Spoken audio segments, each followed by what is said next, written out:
Hello everyone, welcome to my YouTube channel English literature zone. आज के video में हम लोग पेपर सेवन्थ का पैसेज देखेंगे कि पेपर सेवन्थ का पैसेज सॉल्व कैसे करना है।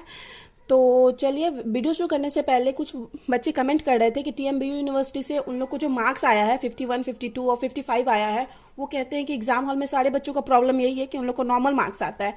तो अगर आप लोग के साथ भी ऐसा है और मतलब नॉर्मल मार्क्स है आप लोग को, और क्यों मतलब आप चाहते हो कि हम भी अपना एक्सपीरियंस शेयर करें कि कैसा रहा मेरा 3 साल का एक्सपीरियंस, मार्क्स बच्चों को क्यों कम आते हैं, क्या गलती होती है बच्चों से, हमको कैसा मार्क्स आया, क्यों आया, और फिर अगर आप लोग को भी अच्छा मार्क्स है तो आप लोग भी कमेंट करके जरूर बताइएगा कि हाँ आपको अच्छा मार्क्स आ रहा है, ताकि उन बच्चों को मोटिवेशन मिले कि नहीं, ऐसा नहीं है कि टीएमबीयू यूनिवर्सिटी से इंग्लिश ऑनर्स में कम मार्क्स दिया जाता है तो कुछ ना कुछ गलती हो रही है उनसे, या फिर कम मार्क्स दिया जाता है, ये चीज़ क्लियर हो जाएगा। तो ठीक है, आप भी चाहते हो अगर हम इस टॉपिक को कवर अप करें और अगर आपको अच्छा मार्क्स है तो प्लीज़ कमेंट करके बताइएगा, और हम अपना एक्सपीरियंस भी शेयर करेंगे जो कि आप लोग के एग्जाम के बाद हम वीडियो अपलोड करेंगे कि मेरा एक्सपीरियंस कैसा रहा 3 साल का। टीएमबीयू यूनिवर्सिटी के स्टूडेंट थे इंग्लिश ऑनर्स के। तो और चलिए आज के टॉपिक पे आते हैं। आज हम लोग नॉर्मली एक्सप्लेनेशन मतलब पढ़ेंगे पेपर सेवन्थ का। तो पेपर सेवन्थ के एक्सप्लेनेशन आप मतलब इसकी सिचुएशन पे ध्यान मत दीजिएगा, गाइड का थोड़ा पढ़ रखे हैं तो थोड़ा गंदे सिचुएशन में है।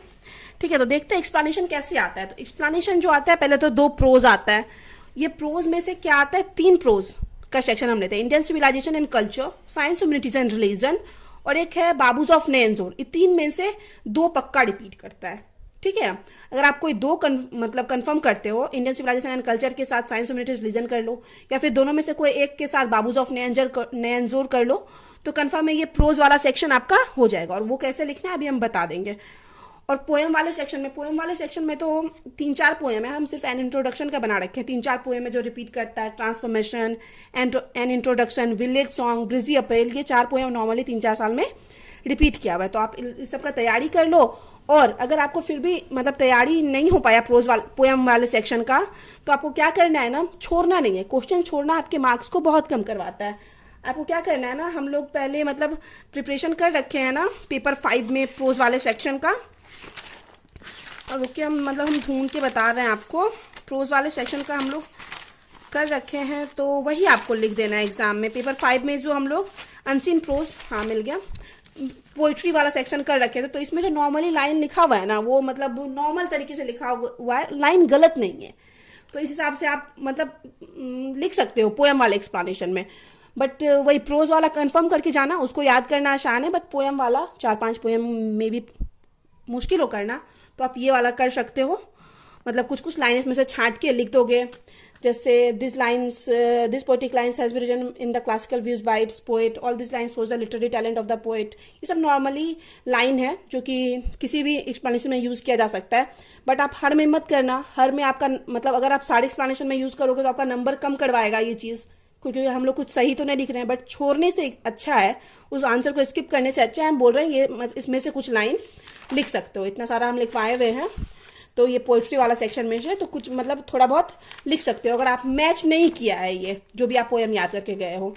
तो ठीक है, तो मतलब कहीं ना कहीं आपको 8 या 9 मार्क्स में 3-4 मार्क्स तो नॉर्मली कोई भी टीचर दे देगा। ठीक है, बट वही है कि आप छोड़ना मत। अब हम लोग बात करते हैं एन इंट्रोडक्शन, जो कि हम लिख रखे हैं कि उसको कैसे लिखना है। अगर एन इंट्रोडक्शन मैच करके आप लोग का, तो lines has been taken from the poem an introduction से लिया गया है, which is written by Kamala Das, जो कि कमला दास के द्वारा लिखा गया। The poem is an autobiographical verse, poem autobiographical verse में है, मतलब पोएट्री अपने एक्सपीरियंस को शेयर करती है।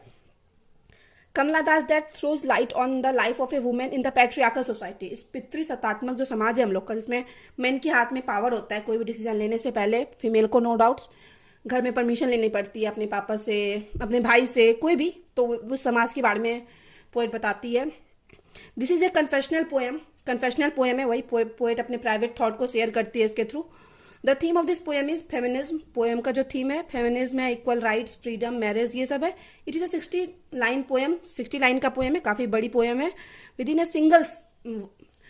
ए सिंगल स्टांजा, मतलब सिर्फ एक स्टांजा का पोएम है जो 60 लाइन्स में है। It is written in free verse, poem जो है फ्री वर्स में लिखा गया है, पोएम में कोई राइम स्कीम का यूज नहीं किया गया। अब आगे है, the poem first appeared in Kamala Das first volume of poem which are entitle summer in Kolkata. मतलब पोएम उनका जो पोइट्री का कलेक्शन था समर इन कोलकाता में पहली बार इसको पब्लिश किया गया। And which are publish in 1965, जिसको 1965 में पहली बार पब्लिश किया गया। The poem is revealing of the poet of her political knowledge, poet के पॉलिटिकल नॉलेज को रिवील करता है पोएम। ऑफर लिंग्विस्टिक एक्वायरमेंट, उसकी भाषाओं को लेकर जो एक्वायरमेंट है, आवश्यकता है, उसको एक्सप्रेस करता है। ऑफर फिजिकल ग्रोथ, उनके फिजिकल ग्रोथ को। Of the sad experience of her marriage, उनके मतलब मैरिज को लेकर, शादी को लेकर जो एक सैड एक्सपीरियंस रहा है उस चीज़ को एक्सप्रेस करता है। And quest for fulfilling love, और उनकी खोज, मतलब अपने लव को, प्यार को फुलफिल करने के लिए जो उनका खोज रहा है उस चीज़ को एक्सप्रेस करता है। इन दिस पोएम, इस पोएम में she describe herself as an Indian of a very brown complex, मतलब एज एक इंडियन भारतीय खुद को डिस्क्राइब करती है जो कि ब्राउन कॉम्प्लेक्स मतलब थोड़ी श्यामले रंग की है। बॉर्न इन मालाबार, जिनका जन्म मालाबार में। Having the ability to speak 3 language, जिनके अंदर 3 लैंग्वेज स्पीक करने की एबिलिटी है। राइटिंग एक्चुअली इन 2 लैंग्वेज में लिखती थी नॉर्मली, मलयालम और इंग्लिश।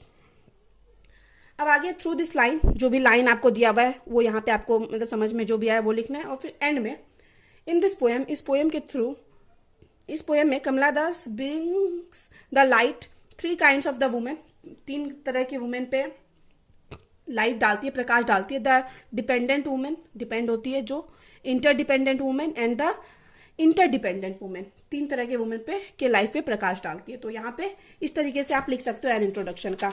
अब आते हैं पोइट्री सेक्शन वाले में। पोइट्री में जो कैसे लिखते हैं, तो सबसे पहले हम लोग लिखते हैं इंडियन सिविलाइजेशन एंड कल्चर लेंगे, जो कि नॉर्मली रिपीट करता है और आपको मतलब पढ़ के भी समझ में आ जाएगा कि ये इंडियन सिविलाइजेशन से लिया गया है।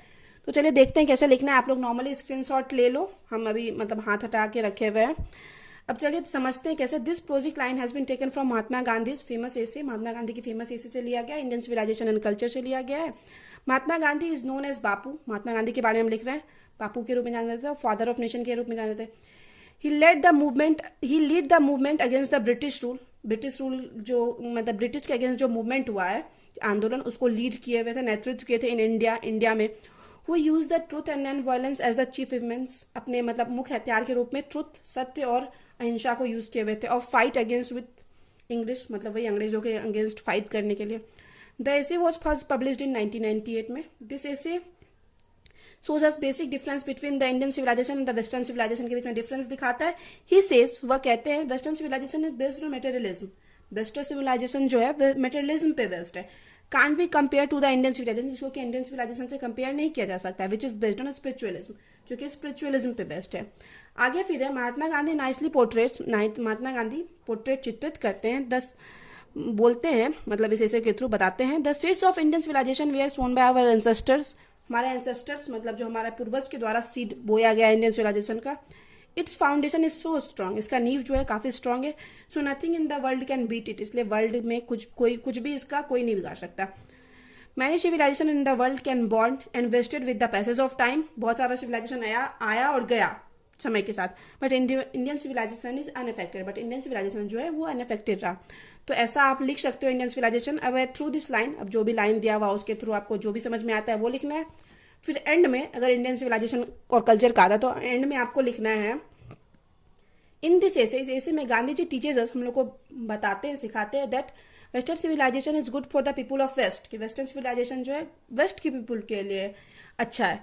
The Indian people should not copy to them, और इंडियन जो है हम लोग जो भारतीय हैं उनको कॉपी नहीं करना चाहिए। If we copied western civilisation, अगर हम लोग कॉपी करते हैं वेस्टर्न सिविलाइजेशन को, डिस्ट्रॉय सिविलाइजेशन, ये हमारे सिविलाइजेशन को डिस्ट्रॉय कर देगा, बर्बाद कर देगा। ठीक है, ये इंडियन सिविलाइजेशन पे हो गया। अब हम लोग साइंस ह्यूमैनिटीज भी जो है रिपीट करता है, उसको देखते हैं कि कैसे लिखना है। आप नॉर्मली फिर से एक बार स्क्रीनशॉट ले सकते हो, ये उसी का लाइन है। अगर आप लोग साइंस ह्यूमैनिटीज रीजन याद कर रखे हो तो कर सकते हो, बिना मतलब इस चीज़ को याद किए हुए कर सकते हो। फिर भी हम लोग एक बार देख लेते हैं कैसे हम लिखे हुए।